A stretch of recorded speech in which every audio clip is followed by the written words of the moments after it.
Day, ano ginagawa mo? Incoming second year college student po ako sa University of Caloocan City. Course ko po, Political Science. 19 years old na po ako. At inaalagaan ko po yung pamangkin ko, kasama po ni Mama. Ang tatay mo pala nasan? Ay, si Papa po, sumakabilang bahay. Nangapit bahay po eh. Di ba bumuwi? Hindi, ang tagal na po, Kuya Will. Halos Sabihin mo 15 years tatay na mo. po. Pa, huwag ka nang umuwi. Hindi, Kuya Will, hindi ko naman po naramdamang kulang ako kasi pinano po nila ako. Pahala ka sa tatay mo. Hoy, nag-viral daw to. Nag-viral daw to. Alam niyo ba nag-viral siya? Yes, nakita po namin siya. Saan sa'yo nakita? Sa FB, nag-viral po yan Ano yung topic? Viral. Hindi, meron ka daw viral. Ano ginawa mong viral eh? Yes po, may kasama po ako doon sa nag-viral na video na yon. Yung pamagat po niya, papara ka ba? Saka naka 4.5 million views kayo. 4.9, Kuya Will. Sorry, 4.9 pa. Yes Gano'ng po. katindi. Wow. Siyempre naman. Galing. Sige. Sino kasama mo? Pakilala mo na. Ipinapakilala ko po sa inyong lahat ang pinakamatatag at pinakamaasikaso ko pong mama, si Nanay Peng. Hello, Kuya Will. Nanay Peng, kamusta po kayo? Po, okay lang po. Ano gusto niyo sabihin sa anak niyo? Ang sabihin ko sa'yo, Sai, ito lang masasabi ko, mag-aral ka. Ipakita mo talaga sa papa mo na kaya mo yung pag-aral mo. Kaya natin yan kahit mahirap tayo. Pakita mo sa kanya ngayon kung sa buong mundo nakikita kanya na hindi ka pinabayaan kahit saan-saan ako naglalabada para sa inyo makapagtapos kayong apat. Nay, kayo po isang labandera. Opo, yan po ang pinag-aral ko sa kanilang apat. At sino yung kasama? Umiyak. Alika, tayo ka. Sino yung kasama mo yan? Pinapakilala ko po ang akin pong ate, si Ate May. May. Hi, Will! Hi, umiyak ka. Ano gusto mo sabihin sa kapatid mo? Bunso, maraming salamat kasi sa lahat ng pagsubok, hindi ka bumitaw. Sa lahat ng paghirap ng pamilya, naging matatag tayo. Salamat kasi kahit na may anak na ako, hindi ko kayo iiwan. Nangako ko sa sarili ko, kahit anong mangyari, paglalaban ko yung pamilya natin. Mahal na mahal ko kayo nila, Mama. Galing ah. Meron tayo natututunan sa mga pananalita nila. Isa kang pamilya mo. Una sa nanay mo. Ma, alam mo na ikaw yung dahilan kung bakit ko talaga sinikap makapasok dito. Kasi sabi mo gusto mo makita si Kuya Will sa personal. Tsaka gusto kong sabihin hindi lang sa'yo gabi-gabi, kundi sa buong mundo na proud ako sa'yo kasi ginapang mo talaga kami. At hindi ako magiging ganitong klaseng bata, ganitong klaseng tao kung hindi dahil sa'yo. Kung hindi mo kami inalagaan, sobra akong thankful kasi tuwing nakakakita ko ng mga tao sa lansangan, iniisip ko na kung ikaw, pati ikaw, bumitaw ka sa amin, baka ganun din yung ginahinatnan namin. Sobrang gagapakin ko din yung pag-aaral ko, kaya din ako nagsisikap para sa inyo. Sobra akong nagpapasalamat kasi kayo yung pamilya ko. Gusto ko lang sabihin na sobrang mahal kita at di ko naramdamang kulang ako. Galing.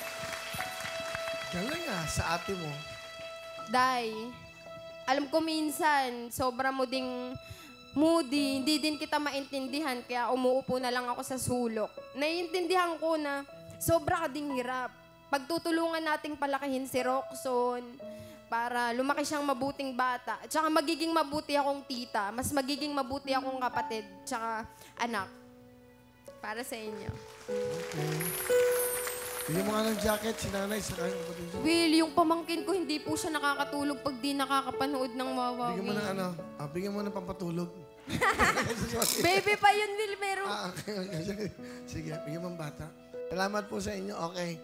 Sabihin natin ang mga regalo. Isay, the floor is yours. Okay, bago po ako magsimula, gusto ko pong tawagin yung kasama ko po din sa nag-viral na video, si Kyle po. Okay, ito. Yes po. Ito po, 4.9 million views. Kasama niyo po niya si Kyle at of course, ang ating bisitang si Isay.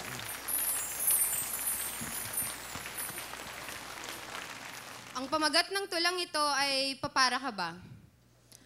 Oh, sakay na, babiyahe na. Kung ayaw mong maiwanan, sumabay ka na ikaw. Oo, ikaw, halika, sakay ka. May pupuntahan tayong lugar na napakahalaga. Sa lugar na maraming inggitera. Gusto ko nito, gusto ko niyan. Gustong masunod lahat ng luho sa kagamitan. Bili mo ko nito, bili mo ko niyan paulit-ulit, nakakasawa ng pakinggan. Abutan mo ng ganito, magre-reklamo pa yan. Bigyan mo ng ganyan, may masasabi pa yan. Sunod na ruta. Namulat ang kabataan sa luho. Kinabaliwan ng pag-ibig, itinago ang mga payo. Nagpataasan ng ere at ginagawang pakawala ang sarili. Unti-unting nabubura ang pag-asang itinuran ng bayaning si Rizal. May gusto bang pumara? Siyempre wala. Sino bang bababa sa lugar na maraming batang ina? Tunay ba na kabataan ang pag-asa ng bayan? O nakalimutan na ng kabataan ang tungkulin para sa sariling bayan? Hindi yan bunga ng wagas na pagmamahalan, kundi bunga ng labis na kapusukan. Ikaw, oo, ikaw, halika, sakay ka. Puntahan natin ang lugar na pampalipas oras ang manghusga. Kayang pumuna, pero di kayang tanggalin ang muta sa sarili nilang mga mata na minsan, hindi mo na talaga masisigmura ang mga salitang isasampal sa iyong muka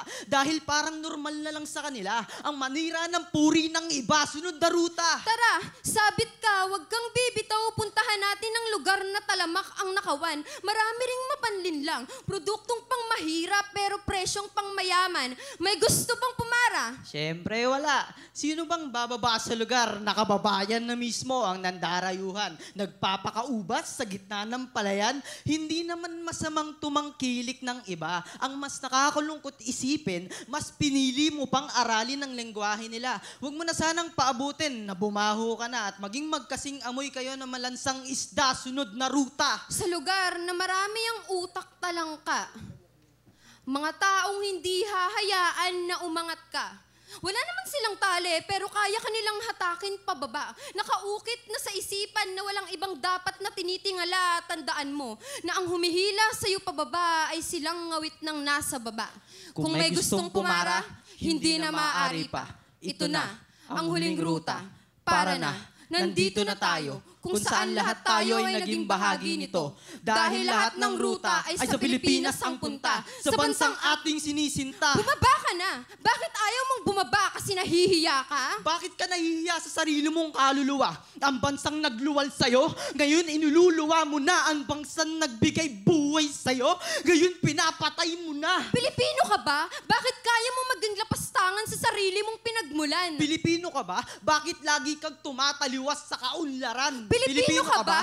Bakit sumasang-ayon ka lang dahil kung Pilipino ka, iisip ka ng paraan sa matagal ng sakit ng lipunan na matagal na nating pinagdaraanan? Maging gamot ka sa bansa nating sugatan dahil kung Pilipino ka, papara ka at bababa ka upang isaayos ang bawat magulong ruta. Ano, papara ka ba? Grabe! Kahit. Halika, para. Bigyan mo ang jacket. Galing. Souvenir. Small lang siya. Galing mo ha. Halika. Kayo bago ba nun? Yes po, Kuya Will. Nag-collaborate kayo? Pepeng ano? Hindi, galing eh. Saka sarap pakinggan. May aral eh. Tama siya. Papara ka. Huwag mong dungisan yung iyong bansa. Pumara ka. Hindi ka lagi nakadiretso. Pumara ka dahil may mga taong baka masagasaan ka. Pumara ka. Alam mo bakit? Para makita mo sa lansangan kung anong buhay ng mga mahirap. Diba? Galing. Kami 2,000 ka. Good luck, ha? Kahanga-hanga itong mga batang to. Meron ka natututunan. O, di ba? Tama. That is what you call talent. Thank you po, Kuya Will. Meron kang 10,000 isa yan. Thank you po, Kuya Will. Galing Sobrang naman. thank Ganda you pa na po. story ng buhay mo.